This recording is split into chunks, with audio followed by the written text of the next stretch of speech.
commence le Notre Père. Notre Père, ce Père-là, finalement, c'est pas le Père terrestre. D'ailleurs, à un moment, Jésus nous dit, vous appellerez personne d'autre que le Père qui est aux cieux. Il y a même des prêtres qui ne veulent pas qu'on les appelle Père. Et non, parce que dans la Bible, c'est marqué qu'on n'appellera personne d'autre Père. Mais moi, c'est vrai que ça m'a fait quand même réfléchir, ce lien au Père. Je dis, pourquoi on appelle un prêtre Père? Pourquoi mes enfants m'appellent Père, Papa? Mais parce que je dois être exemplaire. Comme Dieu, je dois m'inspirer de la manière dont Dieu est un Père pour moi, pour donner ça à mes enfants. Donc c'est pas parce que je veux être couronné de gloire que mes enfants m'appellent Papa. Mais à chaque fois qu'ils m'appellent Papa, ça me rappelle de dire, c'est vrai que j'ai un devoir de paternité envers eux. Et Dieu le Père, il est paternel avec nous. Il est extraordinaire de paternité. Et donc, on a cette prière, toutes les religions sont d'accord pour dire que Dieu, il est tout-puissant. Dans toutes les religions, Dieu tout-puissant. Nous, dans notre credo, on dit Dieu, le Père tout-puissant. On est la seule religion à dire le Père tout-puissant. Il est notre papa. Alors, certaines religions ne comprennent pas. On dit ouais, parce qu'il se fie au Père terrestre. Alors que c'est l'inverse. C'est le Père terrestre devrait se fier à Dieu plutôt que de nous calquer Dieu à l'image des Pères terrestres. Donc, il est un Père, comme nous, parce qu'il nous a créés, parce qu'il nous a voulu ainsi et qu'il ne nous abandonne pas. Il est paternel, il veut notre bien. Il nous a créés pour notre bien par amour. C'est un peu l'histoire que racontait l'abbé Mandolone, cette histoire qui s'est passée en Espagne, avec une jeune fille qui demande à son curé « Comment il faut que je fasse pour prier ? Je ne sais pas prier. » Et le prêtre, il lui dit « C'est simple, tu dis le Notre Père. » 15 jours après, elle revient en confession. Le prêtre dit « Alors c'est bon, tu arrives à prier, c'est une catastrophe. J'arrive pas. » « Comment ça t'arrive pas? Je t'ai dit de dire Notre Père. » Eh ouais, je sais, j'arrive pas, mais à chaque fois que je dis Notre Père, je suis pris d'une grande émotion, j'arrive plus à parler. Eh mais il dit, ma fille, c'est ça la prière. Parce qu'elle a dit Notre Père. Alors après, l'abbé Mandolone, il a de la chance, ce prêtre-là. Moi, j'ai jamais eu personne qui m'a dit sans profession. Mais voilà, la petite anecdote. Mais il prend toute notre vie. Il est paternel.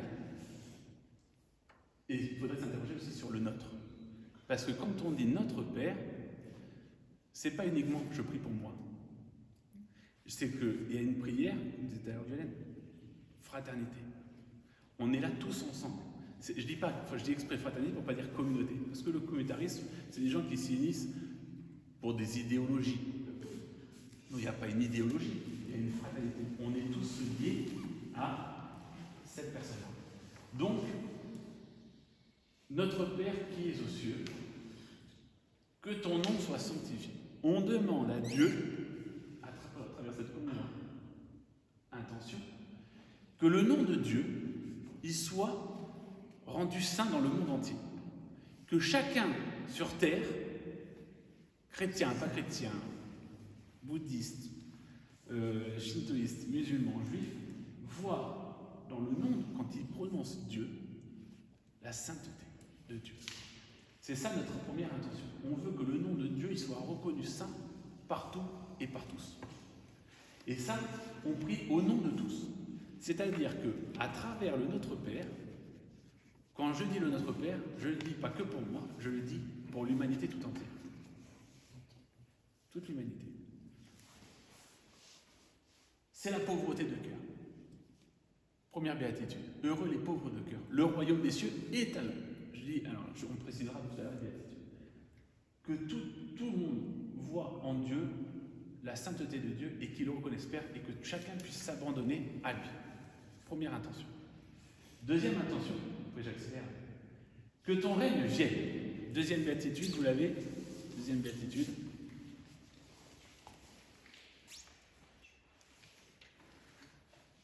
Heureux ceux qui pleurent, ils seront consolés.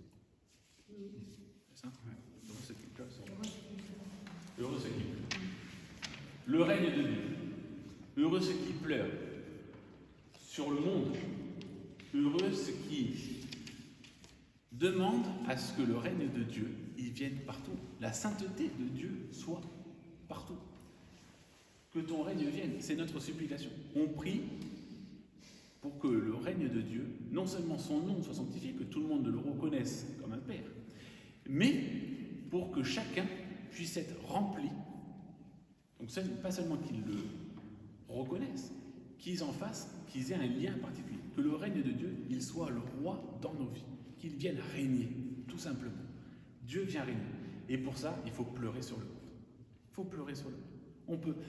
On va dire, ah, c'est un peu gnangnan, un peu... Eh ben non. Le chrétien, c'est celui qui a conscience du mal qu'il fait dans le monde. Et il veut que... Pourquoi il y a ce mal-là? Parce que Dieu ne règne pas dans la vie des gens. Ne règne pas. Certains le connaissent, mais... Oui, on le connaît, ouais, mais je fais ma vie. Je fais ma vie, il ne règne pas. Troisième intention. Que ta volonté soit faite. Troisième béatitude, heureux les deux. Car ils recevront la terre en héritage. Alors, l'héritage de Dieu, c'est une grande question. Ça interroge encore beaucoup de théologiens. Qu'est-ce que c'est l'héritage de Dieu? Mon intention à moi, c'est que on hérite de quoi? Quand, je sais pas, il y a des gens, leurs parents, ils ont une grande entreprise, ils meurent, ils héritent, ils ont une responsabilité. Les parents donnent, parce que quand on est entreprise, on voit surtout le côté financier maintenant dans un monde capitaliste, mais il y a surtout le fait que cette entreprise, elle fait peut-être travailler des tas de personnes, elle fait vivre peut-être des tas de familles, et la personne qui va hériter de cette entreprise, elle a la responsabilité que l'entreprise tourne pour que des familles puissent en vivre, pas seulement de griller le pognon. C'est pas ça. L'héritage, quand on reçoit quelque chose en héritage, on a une responsabilité. Les gens, autrefois, on recevait une maison en héritage. Il y a des maisons qui ont des siècles et elle s'est passée de génération en génération. Ceux qui héritaient de la maison, ils avaient le devoir de la restaurer, d'en prendre soin, de ne pas laisser un trou béant dans la toiture, de flamber tout l'argent dans l'alcool, etc. Et de prendre soin de la maison, parce que dans cette maison, il y a des familles qui peuvent vivre, qui peuvent être chaudes. Avant, on naissait dans les maisons. Elle pouvait accueillir des femmes qui allaient accoucher, etc. Donc, il y a une responsabilité. On a la responsabilité, donc, que la volonté de Dieu soit faite. C'est notre responsabilité. Dans nos vies, mais pas que la nôtre, pas que la mienne, dans celle de tout le monde, que la volonté de Dieu. C'est non seulement il vient régner dans notre vie, mais en plus il vient s'accomplir sa volonté à lui. C'est Jésus sur la croix. Seigneur, non pas ma volonté, mais ta volonté. Jésus a Gethsémani. Pas sur la croix, mais Gethsémani. Non pas ma volonté. Et on voit bien qu'il peut y avoir un décalage entre la volonté des hommes, notre volonté personnelle, et, c'est l'exemple que je dis, mais on revient à l'abandon, la volonté de Dieu. Et cette volonté, comme c'était elle se fait non pas seulement au ciel, mais elle se fait aussi sur la terre. Quatrième intention, donne-nous aujourd'hui notre pain de ce jour. Quatrième béatitude. Faim et soif de la justice, car ils seront rassasiés. Donc là, on voit bien le rapport, faim et soif de la justice, et on nous parle de nous donner notre pain de ce jour. Donc c'est quoi le pain de ce jour? Vous voyez, je vous dis, les béatitudes, elles nous aident à comprendre aussi. Le corps du Christ. C'est le corps de Christ, mais ce n'est pas que le corps de Christ. Faim et soif de la justice de Dieu. Mais qu'est-ce que c'est que la justice de Dieu? Certaines personnes pensent que la justice de Dieu, la justice de Dieu, il récompense les bons et il punit les méchants. Ça, c'est la justice. Non, c'est pas la justice de Dieu, ça, c'est la justice des hommes. Ça, c'est le tribunal. Voilà, c'est quelqu'un qui est bien, on le récompense, et qui a été victime de ça, on le récompense, et le méchant, on le punit. Ça, c'est la justice. La justice de Dieu, c'est que tout le monde soit juste. Quand on nous dit que Saint Joseph était un homme juste, c'est qu'il accomplissait les plans de Dieu.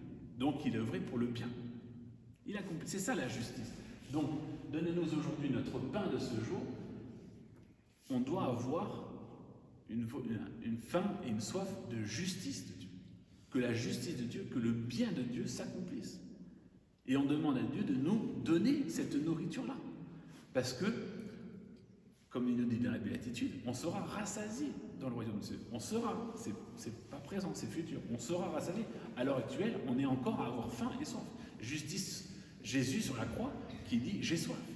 Il a soif que la justice de Dieu s'accomplisse. Et la justice de Dieu, elle passe aussi par la croix. Et pourtant, on peut dire, au regard des hommes, c'est pas juste. Il n'avait rien fait de mal. Il est condamné à mort.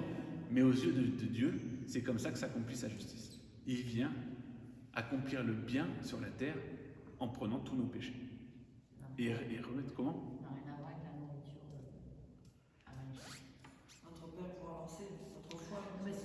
va avoir besoin aussi de manger. Mais il y a des gens qui sont... On n'a pas besoin d'être des gloutons. Non, je me disais que, par rapport à mon témoignage, moi j'avais tout perdu et plus rien, finalement, en étant dans la prière, chaque jour, j'avais quand même quelque chose à manger et ça me renvoie à ça, Ouais. en fait. Alors, Ah mais parce qu'il veut ton bien. Donc ça passe aussi par la nourriture. Ça passe aussi par la nourriture. Mais C'est le chemin aussi, quoi. comment? Notre Père de ce jour, ça veut dire pouvoir dire le chemin. Ça ne s'oppose pas. Ah oui, ça. Il y a ce côté, le chemin, il y a aussi le fait qu'aujourd'hui, il te donne quelque chose pour aujourd'hui. Le don, le talent que tu as, c'est pour un temps donné. Il y a des gens qui vont avoir, dans l'église, il y a des gens qui vont avoir des dons extraordinaires. Il y a des gens qui vont guérir des personnes. Il y a des tas de guérisons miraculeuses à travers, bien sûr, à Lourdes, etc., à travers la Vierge Marie, mais il y a des guérisons miraculeuses de gens des saints, qui ont guéri. Saint Antoine de Padoue, il a ressuscité quelqu'un qui était mort. Saint Philippe Néri aussi. Donc il y a plusieurs saints qui ont eu un don de guérir des malades et de ressusciter les morts. Mais c'est donné pour un instant. Peut-être dans l'heure d'après, il n'a plus le don. Peut-être qu'aujourd'hui, là, il y a une première personne qui va être blessée. À ce moment-là, Dieu veut qu'il soit sauvé, qu'il soit ressuscité. Le don est exercé. Et à un autre moment, 5 minutes après, il y a le même accident. Tu dis, ah bah c'est bon, je sais faire, je viens. Et ça ne marche pas.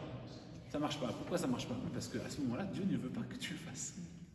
Donc Dieu, il a besoin des hommes, mais pour un temps donné. Il y a des gens qui vont avoir une parole, une fois, quelque chose qui va hop, te remplir le cœur. Moi j'ai témoigné, moi j'étais présent, mais ça m'a moins marqué que cette personne-là. Mais on vivait, il y avait des gens qui avaient un peu des temps difficiles, et c'était très compliqué. Et un jour, il y a un prêtre qui vient, presque sorti de nulle part, pas presque, mais il était présent, mais il sort une phrase comme ça, l'Esprit Saint. Il dit, le Père veille. Ben, la personne, elle a reçu cette phrase, le Père veille, ça a métamorphosé sa vie. Elle a dit, à ce moment-là, j'ai compris, voilà, mon lien à Dieu, mais il a fallu que ça passe par une personne, il a fallu que ça passe par un prêtre, ce jour-là, à ce moment donné. Et peut-être que le prêtre, le reste du temps, il dit que des conneries. Mais à ce moment-là, il était en communion avec Dieu, l'Esprit Saint, et passé par lui, par ce prêtre, à ce moment-là. Et c'est pour ça qu'on ne peut pas s'enorgueillir de nos dons. C'est pour ça que Saint Paul, dans la seconde lettre aux Corinthiens, il nous dit, moi je m'enorgueillis de mes faiblesses. Parce que c'est dans mes faiblesses qu'on voit, finalement, si je réalise quelque chose qui est bon, ça ne peut être que Dieu, parce que moi je suis faible. Ça ne peut marcher que comme ça. Si plus je suis faible, plus Dieu va pouvoir passer à travers moi. Parce que je ne vais pas m'en enorgueillir, puisque je suis...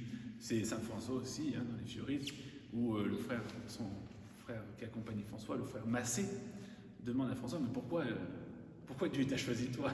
T'es moche, tu parles pas bien, tu ressembles à rien, tu n'as aucun charisme. Et frère François, il dit, mais béni soit le Seigneur, quoi, parce que si moi qui parle pas bien, je dis une bonne parole, c'est que c'est Dieu qui intervient. Si les gens ils viennent vers moi, c'est pas parce que je suis beau. Si les gens, oui. Donc béni soit le Seigneur, alléluia. Donc notre pas de ce jour.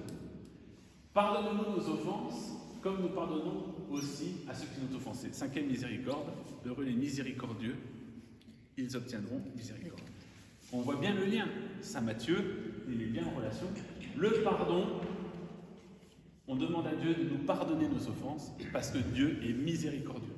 Et qu'est-ce qu'il nous demande, Dieu, dans les béatitudes? Heureux les miséricordieux, vous aussi faites miséricorde aux gens. Parce que vous obtiendrez miséricorde. Si vous êtes miséricordieux, vous obtiendrez miséricorde. Donc pardonnez aussi. Et c'est là que, finalement, dans notre Père, s'il y a une phrase qui nous donne nous interpeller, c'est celle qui est au milieu, parce qu'on demande plein de choses à Dieu, et au milieu on dit, comme aussi à ceux qui nous ont offensés. On dit, qu'est-ce que ça vient foutre là, au milieu des intentions? On précise à Dieu, non, c'est pour nous encourager, Dieu il nous aide, Jésus nous aide à nous dire, rappelez-vous aussi que vous devez pardonner. C'est la seule chose que Dieu vous demande.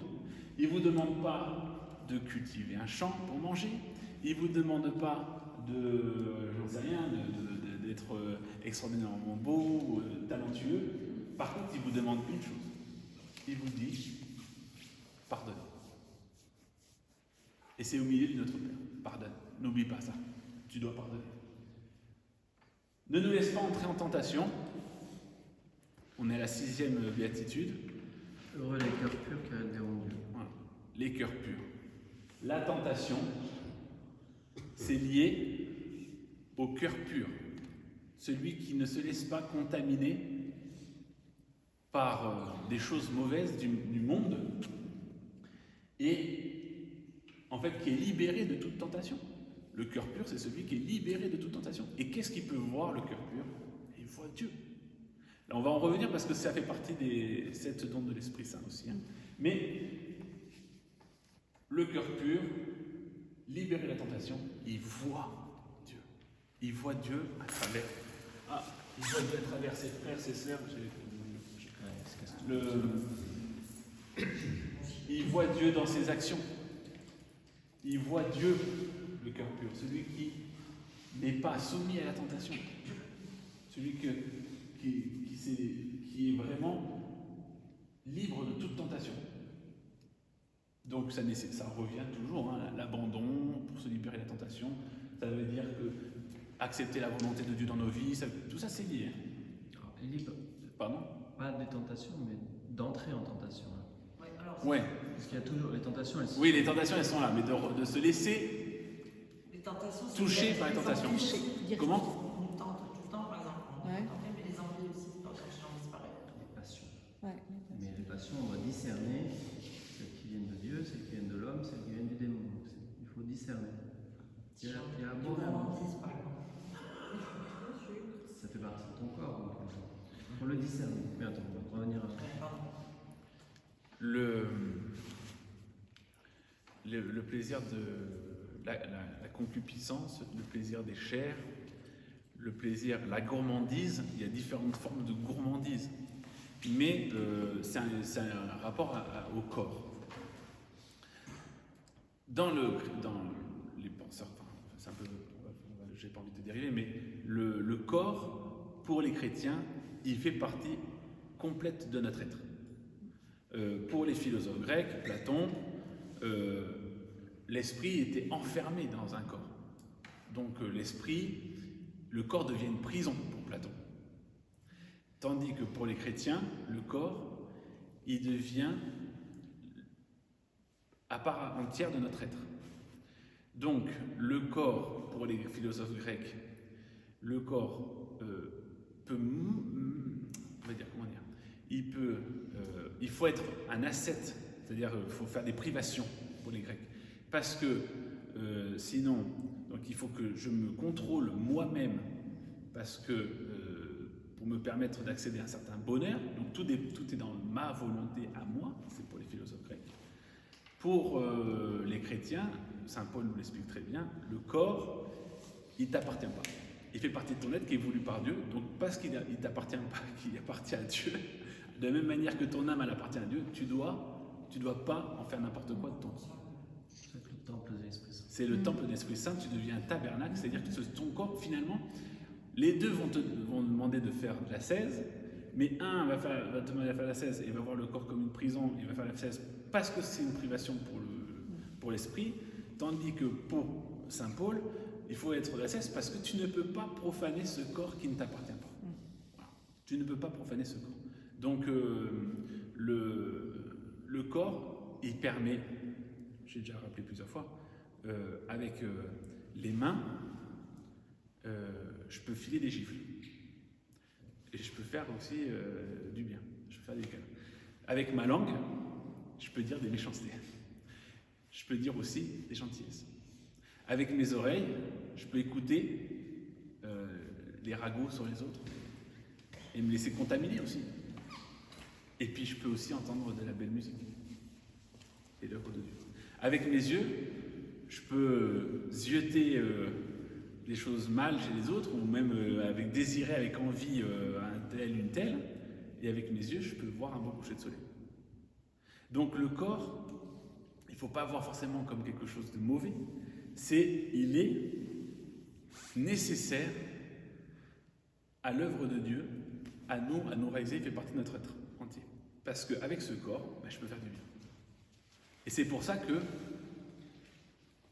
Jésus nous révèle, même si à l'époque il y avait deux courants de pensée, mais il révèle à Matthieu, à Thomas, à tous les apôtres, surtout à Thomas, je pensais pas Matthieu, mais à Thomas, il révèle que vous ressusciterez avec le corps. Parce que votre corps, il fait partie entière de vous. Il ne peut pas, la résurrection, elle passera par votre esprit, mais elle passera aussi par votre corps.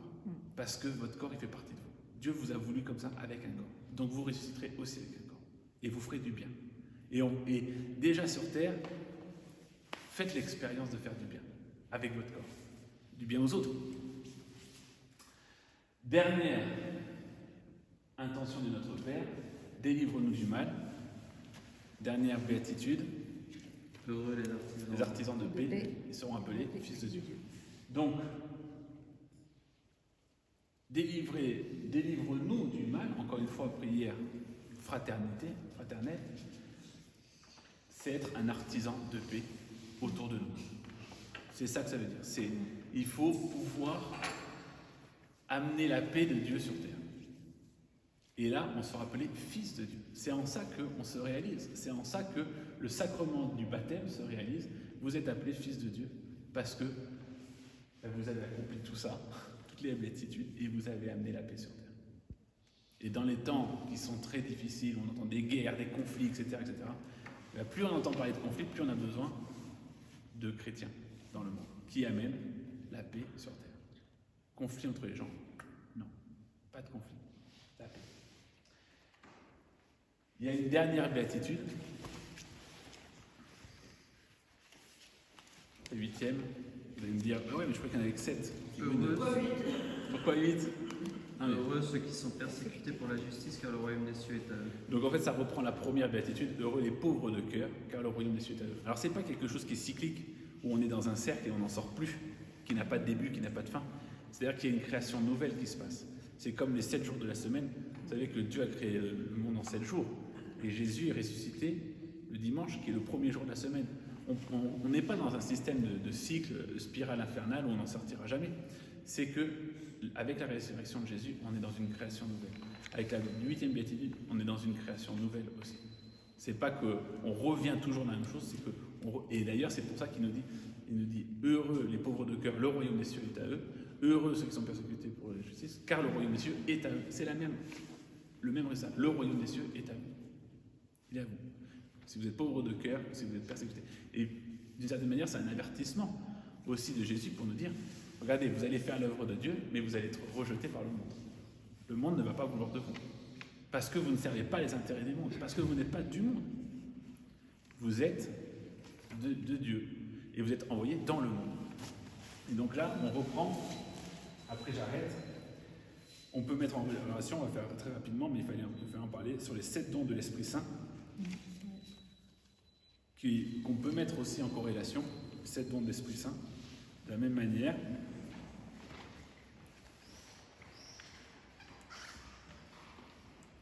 Donc il y a le don de sagesse. Qu'est-ce que c'est le don de sagesse? Le don de sagesse, c'est la grâce de pouvoir tout voir avec les yeux de Dieu. Concrètement, je vois en vous des frères et des sœurs. Ça, c'est avec les yeux de Dieu que je peux voir en vous des frères et des sœurs. On n'a pas les mêmes parents, on n'a pas le même. Au regard humain, on n'est pas des frères et des sœurs. Mais aux yeux de Dieu, on est tous des frères et des sœurs. Donc je vous vois avec des frères et des sœurs. Je vois l'Église comme une institution voulue par Dieu, sainte. Je vois l'Église sainte. Je la vois comme Dieu veut la voir. Deuxième don de l'Esprit Saint, le don d'intelligence. On va dire c'est la même chose que le don de sagesse. Non. Comprendre les choses comme Dieu les comprend. C'est-à-dire que je vous vois comme des frères et des sœurs, mais je ne comprends pas forcément ce que vous faites. Ça ne veut pas dire que je ne vous vois pas comme des frères et des sœurs. Donc, il y a l'intelligence humaine qui n'a rien à voir avec l'intelligence de Dieu. Et des fois, on fait des choses nous-mêmes dans notre vie, on n'en comprend pas forcément le sens au moment où on les réalise. Je vous disais tout à l'heure ce prêtre qui a dit à cette personne, Le Père veille, il n'a peut-être pas compris. Le don de l'Esprit Saint nous éclaire à dire quand quand le prêtre a dit ça, le Père veille, alors là, c'est l'Esprit Saint qui a travaillé. Donc j'ai compris que Dieu passait par cette personne-là, à ce moment-là. J'ai compris que Dieu passait par cette personne. Ça, c'est le don d'intelligence. Comprendre quand Dieu agit. Dieu en intelligence. Ensuite, troisième don, le don de conseil. Dieu lui-même éclaire notre cœur.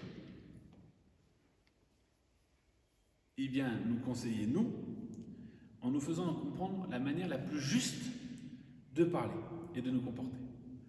Donc, c'est pas forcément Quand le don d'intelligence, il faut comprendre que c'est pas on va devenir des génies en maths. C'est pas ça. L'intelligence, c'est dans le sens primaire, interlectio, une lecture entre les choses, intérieure. Entre les choses, on est capable de les lire et de les comprendre. Là, le don de conseil, c'est de comprendre la manière d'agir, avoir une manière de faire, d'agir dans le monde avec les uns, avec les autres. C'est-à-dire, je vous vois comme des frères et des sœurs, je ne comprends pas forcément ce que vous faites, ou des fois je vais comprendre. Non seulement je vous vois comme des frères et des sœurs, en plus, je comprends comment Dieu passe par vous, et j'ai une manière de vous laisser agir. De vous laisser agir dans votre grâce. Des fois, il y a des gens qui font des trucs, on dit, qu'est-ce qu'ils sont en train de foutre? Je comprends rien. Mais bon, don de conseil quand même, on va les laisser faire. On ne comprend rien à ce qu'ils font, mais Dieu est peut-être en train de passer par eux, je ne sais pas ce qu'il fait, mais on va les laisser faire. Le don de force, eh ben c'est Dieu qui vient nous aider, nous donner la force d'agir dans le monde. Le don de force, il est important. Ça ne veut pas dire qu'on va devenir tous musclés, ça veut dire qu'on va avoir la force dans nos faiblesses. Saint Paul, c'est quand je suis faible que je suis fort. C'est dans mes faiblesses que Dieu vient agir dans ma vie à travers l'Esprit Saint et que j'ai la force, je suis rempli de la force de Dieu. Le don de science, pareil, pas forcément dire qu'on va devenir tous des scientifiques, don particulier qui nous porte à saisir à travers la création la grandeur et l'amour de Dieu. Dieu dans ses œuvres est beau et il est grand. Le don de science, je le résume comme ça, c'est le don de pleurer, de la grandeur de Dieu. Un coucher de soleil, eh ben, c'est magnifique. Alors, les scientifiques, ils vont vous expliquer la rotation de la Terre, de ceci, les rayons de lumière dans la courbure de l'esprit. C'est beau, je pleure. Quand on a le don de science, on pleure. De la beauté. De la beauté du monde. Le don de piété, bah pareil, tout n'est pas dépendant de ma propre volonté. Donc, indique notre appartenance à Dieu et à notre lien profond avec lui. Nous, la piété, oh là là, il est très pieux, lui, il arrive à dire tous ses chapelets, 10 chapelets par jour, oh là là, il arrive à faire tout. C'est magnifique, mais est-ce que ça vient de lui ou est-ce que c'est Dieu à travers lui? Le don de piété, c'est avoir un lien dans la prière avec Dieu. Il m'en reste 2. Non, le dernier. Don de crainte. Pareil, la crainte, souvent c'est mal compris. Ah, il faut avoir peur de Dieu. Et on entend souvent, craignez Dieu. Ah, il faut avoir peur de lui. Non, la crainte de l'offenser. Quand on aime quelqu'un profondément, on n'a pas envie de lui faire de la peine. Quand on aime Dieu profondément, on n'a pas envie de lui faire. Donc on va agir, cette crainte de Dieu, la peur de l'offenser, elle va aussi agir dans notre vie. Et ah non, je ne peux pas faire ça parce que si je fais ça, ça va lui faire de la peine. Je ne peux pas offenser Dieu. Et... Oui, c'est mal compris. C'est encore comme tu disais tout à l'heure, le par cœur, c'est des choses qui sont mal comprises. On a perdu le sens. Et donc c'est cette crainte de Dieu qui va nous emmener à la confession. En disant, l'acte de contrition, mon Dieu, j'ai un très grand regret de vous avoir offensé. De vous avoir offensé. J'ai un très grand regret de vous avoir offensé, car vous êtes infiniment bon et infiniment aimable, et que le péché vous déplaît. Qu'est-ce qui nous emmène à la confession? On a fait de la peine à Dieu. Et on ne veut pas faire de la peine parce qu'on l'aime. Les gens ils disent, bon, alors, les chrétiens, les catholiques, ils vont se confesser, hop, ils peuvent recommencer leur bêtise. Ben non. Si on a vraiment fait de la peine à quelqu'un, on s'excuse, on est désolé, et on ne veut pas recommencer. Et d'ailleurs, à la fin, on dit, je prends la grande résolution de ne plus vous offenser et de faire pénitence. On prend la résolution de ne plus offenser Dieu. Donc, on peut tout mettre en relation, mais en tout cas, la Bible, je vous invite à la relire. C'est pas sorti du chapeau, c'est pas quelqu'un un matin qui s'est levé, qui a écrit un bon roman policier. Et c'est beaucoup plus profond que ça. Et les gens qui critiquent la Bible, j'ai envie de dire, lisez-la et on en reparlera, on débattra. Voilà, merci. Merci.